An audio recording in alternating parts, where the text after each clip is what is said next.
নমস্কার। আজকে বানাচ্ছি মোচার চপ। কালকেই দেখিয়েছিলাম মোচার ভিতরে ফুলটা সিদ্ধ করে গোটায় রেখে দিয়েছিলাম। আজকে আলু সিদ্ধ করে এটাকে এখন একসাথে নুন আর একটু কাঁচা লঙ্কা কুচি দিয়ে মেখে নিয়ে এবার কড়ার মধ্যে একটু পাঁচফোড়ন দিলাম, একটু বাদাম ভেজে নিয়ে এবার এদিকে মোচার ফুলটা যে মেখে রেখেছি আলু সিদ্ধ দিয়ে এটা দিয়ে দেবো। সব মশলাগুলোর সাথে ভালোভাবে মিশিয়ে নেবো।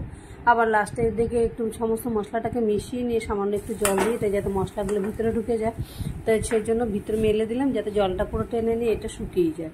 শুকিয়ে যাওয়ার পর একটুখানি মিষ্টি দিয়ে ভালোভাবে নেড়ে চেড়ে নিলাম, নিয়ে এবার এটাকে গোল গোল করে বানিয়ে নেবো। যে যেরকম শেপে দিয়ে খেতে যায় সে সেরকমভাবে বানাতে পারে। আমার হয়ে গেছে, আমি গোল গোল করে দিয়ে দেবো।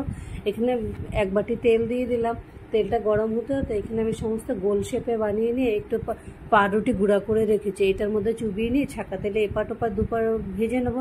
নিয়ে সন্ধ্যার স্ন্যাক্স চায়ের সাথে দারুণ মুচমুচে একদম মোচার চপ রেডি হয়ে গেল। বানিয়ে একবার খেয়ে দেখুন কেমন লাগে। আমার কাছে তো দুর্দান্ত লাগলো, কিন্তু দেখতেও যেমন সুন্দর হয়েছে, খেতেও কিন্তু খুব টেস্টি হয়েছে।